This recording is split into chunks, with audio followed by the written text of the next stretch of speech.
Assalamualaikum warahmatullahi wabarakatuh. Selamat pagi anak-anak semua. Bagaimana kabar kalian pada pagi hari ini, terutama yang masih daring ya, karena Bunia belum sempat bertatap muka dengan kalian. Bagi hari ini yang mendapatkan giliran piket untuk membuat video 3S, segera untuk dibuat dan dilaksanakan dengan baik. Kemudian setelah itu persiapkan alat dan bahan untuk belajar. Jangan lupa sebelum kalian belajar untuk berdoa supaya apa yang kita dapatkan pada pagi hari ini bermanfaat untuk kalian dan orang lain. Oke, perhatikan pembelajaran video dari Bunia. Selamat belajar dan tetap semangat.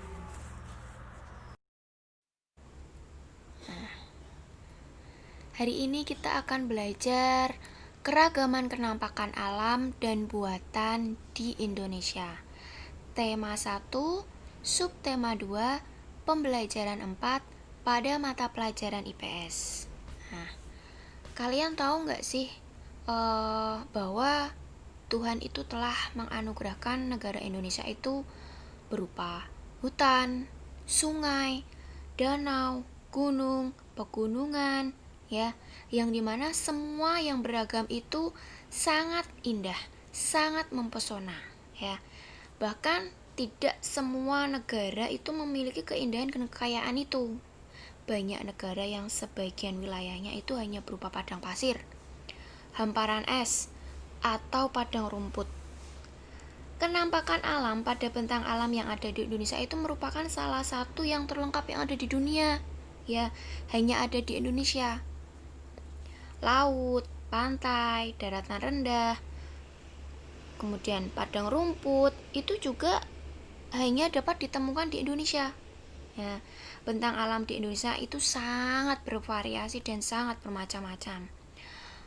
Masing-masing wilayah itu memiliki karakteristik masing-masing yang membedakan dengan wilayah lain yang ada di Indonesia. Untuk itu kita membahas satu persatu dulu jenis kenampakan alam dan buatan yang ada di Indonesia. Nah, daratan merupakan bagian dari permukaan bumi yang tidak digenangi air. Nah, di mana daratan secara umum itu terbagi atas menjadi 4 bagian. Yang pertama pantai, dataran rendah, dataran tinggi, pegunungan, dan gunung. Kita bahas satu-satu dulu. Mulai dari pantai. Nah, coba kalian perhatikan, ya. Di sini adalah gambar pantai, di mana pantai itu adalah perbatasan antara daratan dan lautan. Nah, manfaatnya, ya, Tuhan menciptakan segala sesuatu itu pasti ada manfaat dan tujuannya. Nah, salah satunya pantai. Pantai itu merupakan kenampakan alam yang dimana pantai itu tidak bisa diciptakan oleh manusia, ya. Bisa nggak sih manusia bikin pantai? Tidak bisa, karena pantai itu luas, ya. Kalau misalkan manusia buat pantai, nanti pantainya bisa bocor. Nah, pantai manfaatnya adalah, salah satu manfaat pantai itu adalah berlabuhnya berbagai jenis kapal dan perahu sebagai objek wisata. Nah, salah satu pantai, kalian mungkin pernah mengunjungi salah satu pantai yang ada di kota Semarang. Salah satunya adalah Pantai Marina. Lanjut.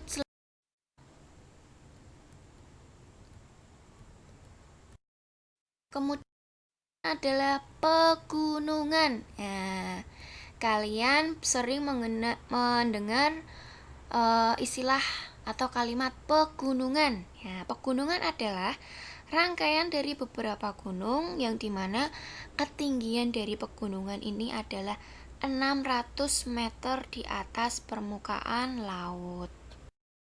Kemudian gunung, ya. Perhatikan gunung. Gunung adalah bukit yang sangat besar dan tinggi. Tinggi gunung biasanya lebih dari 600 meter dari permukaan laut. Nah, kalian mungkin pernah melihat gunung atau pernah melihat gunung atau pernah berwisata di gunung. Salah satunya gunung yang ada di kota Semarang. Kalian bisa melihat Gunung Ungaran. Terus yang ada di Jawa Tengah, Gunung Merbabu, dan lain sebagainya. Nah, kemudian tadi kenampakan alam ya. Sekarang perairan ya. Indonesia itu memiliki wilayah perairan yang sangat luas, yaitu 2/3 bagian dari keseluruhan luas wilayah Indonesia. Wilayahnya itu adalah perairan ya, terdiri atas sungai, danau, rawa, selat, dan laut.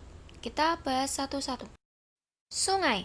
Nah, sungai merupakan bagian dari permukaan bumi yang rendah dan dialiri oleh aliran air yang itu mengalir dari dataran tinggi atau disebut sebagai hulu menuju dataran rendah dan bermuara di laut. Nah, manfaat sungai salah satunya adalah sebagai sarana transportasi ya, perikanan, pengairan, dan tidak kalah penting adalah sebagai sumber tenaga listrik. Kedua adalah danau. Nah, danau adalah permukaan bumi berupa cekungan yang sangat luas dan digenangi air. Nah, terbentuknya danau ada yang berasal dari letusan gunung berapi. Contohnya Danau Toba ya. Kemudian manfaatnya untuk perikanan, pengairan, juga bisa sebagai tempat wisata atau bahkan tempat persediaan air. Kemudian rawa. Nah, pernah melihat? Nah, ada di Semarang, Jawa Tengah, ada yang namanya Rawa Pening. Nah, mungkin kalian banyak yang sudah mengunjungi tempat tersebut. Nah, kalian tahu nggak sih rawa itu apa? Rawa merupakan tanah yang digenangi air. Rawa banyak dijumpai di daerah pesisir timur ya. Manfaatnya, rawa terdapat di tepi pantai yang banyak ditumbuhi pohon bakau. Nah, pohon bakau ini sangat bermanfaat untuk mencegah erosi pantai. Kemudian selat ya. Selat adalah laut yang sempit di antara dua pulau. Letak Indonesia dibatasi oleh lautan luas, menjadikan jarak antara satu pulau dengan yang lainnya. Oleh karena itu, kita memiliki banyak selat. Kemudian laut ya. Laut adalah bagian permukaan bumi yang paling rendah dan luas yang digenangi air. Nah, kalau tadi kita membahas tentang kenampakan alam yang ada di Indonesia, sekarang kita membahas kenampakan buatan di wilayah Indonesia. Waduk atau bendungan. Waduk itu merupakan kenampakan buatan yang diciptakan manusia dengan cara membendung aliran sungai. Nah, contoh waduk yang ada di Jawa Tengah itu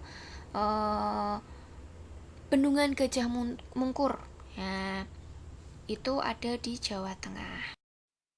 Kemudian kawasan industri ya, dikatakan sebagai kawasan industri karena merupakan daerah yang digunakan khusus untuk kegiatan industri ya. Di Indonesia itu banyak sekali kawasan industri ya, contohnya di Jawa Tengah itu banyak, ada yang namanya kawasan industri Lami Citra ya, itu ada di Pelabuhan Tanjung Mas. Kalian jika pergi ke sana, kalian akan melihat kawasan industri yang dimana dalam satu kawasan itu terdiri dari berbagai banyak jenis perusahaan ya. Ada yang bergerak di bidang konveksi, ada yang bergerak di bidang fashion, ada yang bergerak di bidang aksesoris, dan lain banyak sekali. Kemudian rawa. Nah, pernah melihat? Nah, ada di Semarang, Jawa Tengah, ada yang namanya Rawa Pening. Nah, mungkin kalian banyak yang sudah mengunjungi tempat tersebut. Kemudian perkebunan. Perkebunan merupakan daerah hutan yang sengaja dibuat oleh manusia untuk dimanfaatkan hasilnya. Contohnya, perkebunan teh, sawit, dan karet. Kemudian yang terakhir, sarana transportasi. Sarana transportasi sangat dibutuhkan sejalan dengan pertambahan jumlah penduduk yang meningkat. Manfaatnya adalah mempersingkat waktu serta mengurangi kemacetan lalu lintas. Nah, di Indonesia sangat bervariasi jenis sarana transportasi, mulai dari kereta api, angkutan umum, becak, taksi, dan lain sebagainya. Oke, cukup sekian penjelasan yang dapat Bunia sampaikan. Selamat belajar dan jangan lupa tugas dikerjakan dengan baik. Tetap semangat. Wassalamualaikum warahmatullahi wabarakatuh.